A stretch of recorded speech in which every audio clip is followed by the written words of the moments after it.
Olá pessoal, na aula de hoje falaremos sobre registros na linguagem C.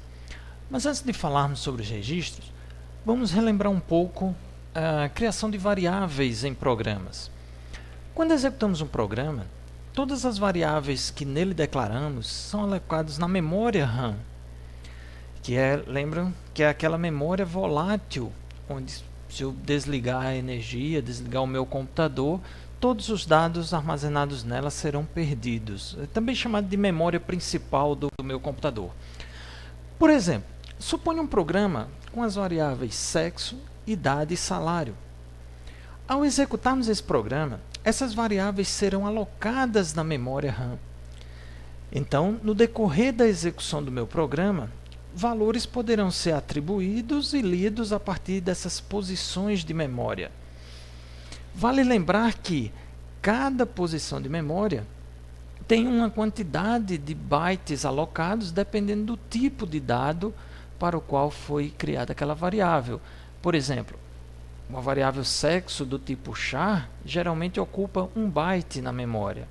Já a variável idade e salário, elas vão ocupar mais bytes na memória.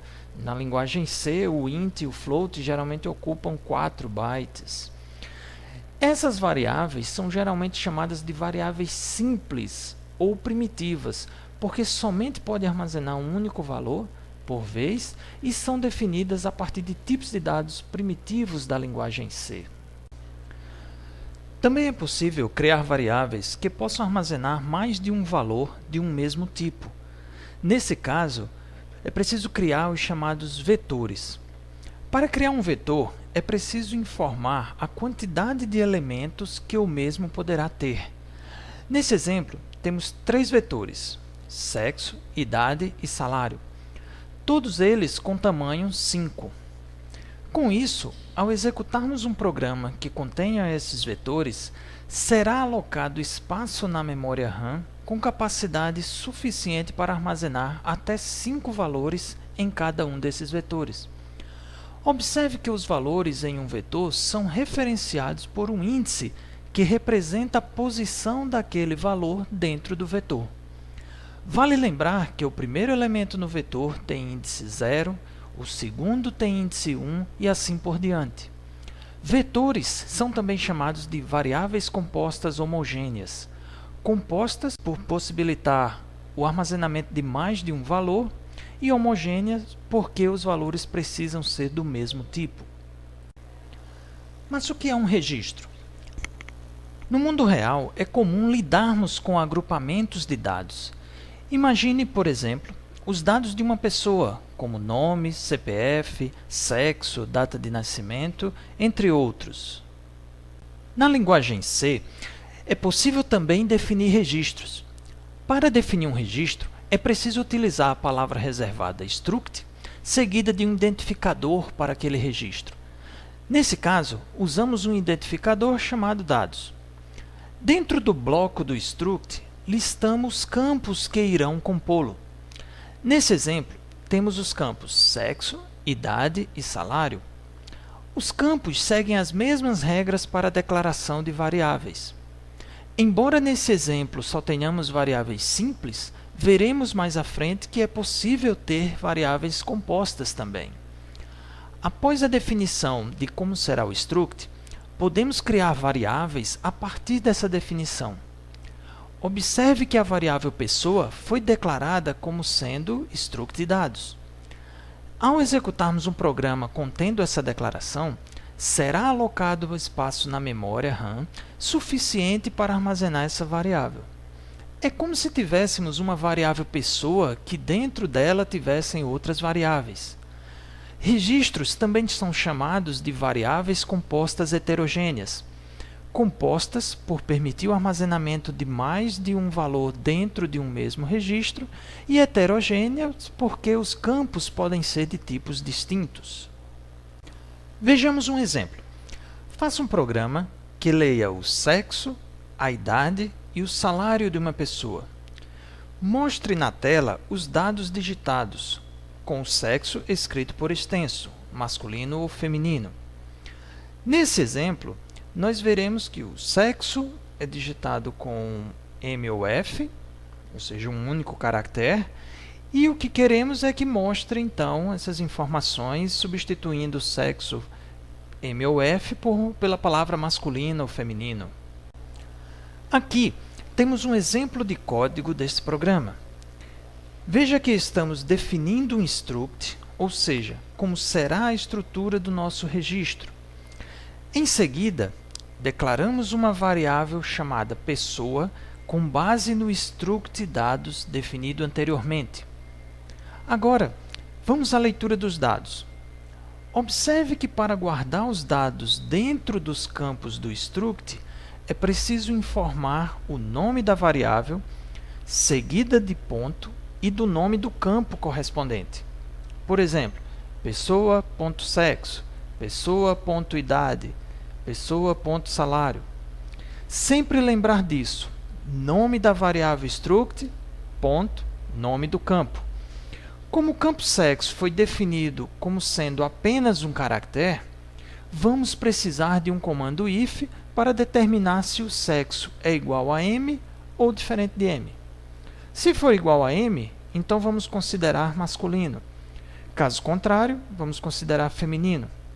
Mais uma vez, atente para o fato de usar nome da variável struct, seguida de ponto e do nome do campo correspondente. No exemplo anterior, nossa variável somente armazena os dados de uma única pessoa. Mas e se quiséssemos armazenar os dados de várias pessoas? Nesse caso, precisamos definir um vetor de registros. Veja no trecho de código que agora temos um vetor chamado pessoas com 5 posições. Em cada posição será armazenado um struct dados. Ao executarmos um programa contendo esse código, será alocado espaço na memória RAM suficiente para armazenar esse vetor. Em cada posição do vetor, poderemos armazenar 3 valores: sexo, idade e salário. Vejamos agora um segundo exemplo, o qual utiliza um vetor de registros. Faça um programa que leia o nome, o sexo e o salário de um conjunto de pessoas. Após a digitação de todas as pessoas, informar os dados daquela que ganha o maior salário. Observe que nesse enunciado não foi dito o número exato de pessoas a serem cadastradas, ou seja, o programa tem que funcionar para um número qualquer de pessoas. Vejamos então um programa construído para resolver esse exemplo. Observe a definição do struct dados. Nele, temos os campos nome, sexo e salário. O campo nome é uma string, cuja quantidade máxima de caracteres é representada pela constante tan_nome, que foi definida lá no define. Agora, vemos a declaração do vetor de pessoas. Lembrando que para declarar um vetor, é preciso especificar a quantidade de elementos desse vetor. Nesse caso, definimos também via define uma constante chamada maxPessoas e colocamos o valor 5 para os nossos testes. Em seguida, temos um conjunto de variáveis adicionais que serão utilizadas ao longo do programa. QuantPessoas será utilizada para armazenar a quantidade de pessoas que foram realmente informadas ao nosso programa.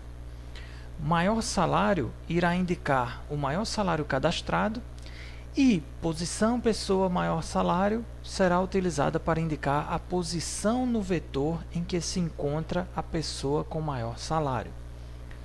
Em seguida, temos uma estrutura de repetição do while, que irá solicitar os dados de entrada. Para a leitura do nome, estamos usando a função getS, já que se trata de uma string.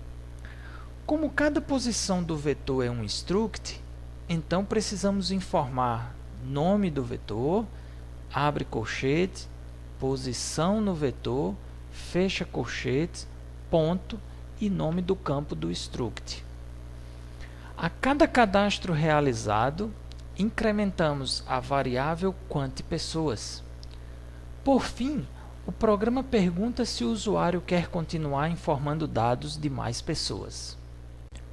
Agora, nosso programa deverá localizar dentro do vetor a pessoa que possui o maior salário. Para isso, vamos utilizar um comando de repetição do tipo for, que vai percorrer o vetor até atingir a posição correspondente à variável quantPessoas. A cada repetição, será feita uma comparação para saber se o salário da pessoa naquela posição é maior que o valor contido na variável maior salário. Se for, então será guardada a posição daquela pessoa, na variável chamada posição pessoa maior salário, e na variável maior salário será armazenado o valor do salário. Ao término desse comando for, a variável posição pessoa maior salário indicará em que posição do vetor encontra-se a pessoa que tem o maior salário cadastrado. Por fim, basta então mostrar na tela os dados do vetor usando essa posição. Com isso, pessoal, chegamos ao final dessa aula sobre registros na linguagem C. Para um melhor aprendizado, executem os programas mostrados na aula e procurem entender o código de cada um deles. Vocês também podem rever essa aula a qualquer momento para fixar melhor o conteúdo. Bons estudos e até a próxima!